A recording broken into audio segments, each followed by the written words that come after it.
जिस बिल्डिंग की तीसरी मंजिल पिछले 17 सालों से बंद थी, वहां अचानक एक नया किराएदार रहने आया। लेकिन अजीब बात यह थी कि पूरे मोहल्ले में किसी ने उसे कभी सीढ़ियाँ चढ़ते या उतरते हुए नहीं देखा। और जिस रात मैं उससे मिलने गया, अगली सुबह लोगों ने मेरे कमरे का दरवाज़ा बाहर से बंद पाया। अर्जुन नौकरी के लिए नए शहर में एक पुरानी 3 मंजिल बिल्डिंग में रहने आता है। बिल्डिंग थोड़ी पुरानी थी, पेंट उखड़ने लगा था, गेट और खिड़कियों पर जंग लग चुके थे। पहले कुछ दिन सब कुछ नॉर्मल रहता है, फिर कुछ दिनों बाद भारी फर्नीचर घिसटने की आवाज़ और किसी की धीरे धीरे चलने की आवाज़ और कभी कभी किसी की हंसने की आवाज़।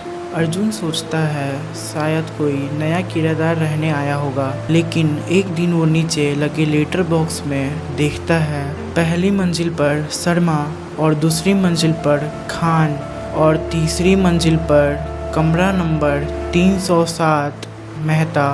उसे हैरानी होती है क्योंकि वो इतने दिनों से रहता था, लेकिन उसने आज तक उस आदमी को नहीं देखा था, मेहता को। उसी रात उसके दरवाजे के नीचे से एक कागज़ सरकता है। उस पर सिर्फ एक ही लाइन लिखी हुई थी, आज रात 2:17 पर ऊपर मत आना। लेकिन अर्जुन को लगता है कि उसके साथ कोई मजाक कर रहा होगा। रात 2:17 पर फिर से वही आवाज़ आना शुरू हो जाती है और इस बार कमरे की लाइट भी बंद हो जाती है। और तभी उसके दरवाजे पे कोई दस्तक देता है। अर्जुन पूछता है कौन? बाहर से जवाब आता है 307 वाला।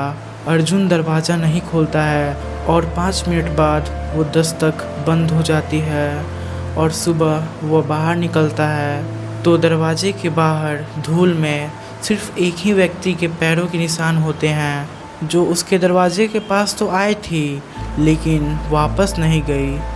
अब अर्जुन भी डर जाता है और अर्जुन अब बिल्डिंग के मालिक से वो कमरा नंबर 307 के बारे में पूछता है तो मालिक का चेहरा पीला पड़ जाता है, वो भी डर जाता है। वो कहता है 307 वाला कमरा 17 साल पहले ही सील कर दिया गया है। उसके बाद वे लोग डर जाते हैं और वो लोग सीसीटीवी कैमरा चेक करने के लिए जाते हैं। सीसीटीवी में 2:17 पर अर्जुन के दरवाजे के बाहर कोई खड़ा तो था, लेकिन उसकी सिर्फ परछाई दिख रही थी, वहाँ इंसान था ही नहीं। अब अर्जुन तीसरी मंजिल के कमरे में जाने की सोचता है, लेकिन मालिक मना करता है। लेकिन वो फिर भी मालिक की बात टालकर वो ऊपर चला जाता है और वो देखता है कि कमरा नंबर 307 वो खुला हुआ है। अंदर पुरानी फर्नीचर, दीवारों पर खरोच और एक डायरी रखी हुई थी। अर्जुन उस डायरी को उठाता है और सबसे आखिरी पन्ना पर देखता है, उस पर लिखा हुआ था, अगर कोई यह पढ़ रहा है तो समझ लो अब मैं बाहर आ चुका हूँ। अर्जुन पीछे मुड़ता है लेकिन पीछे कोई नहीं था।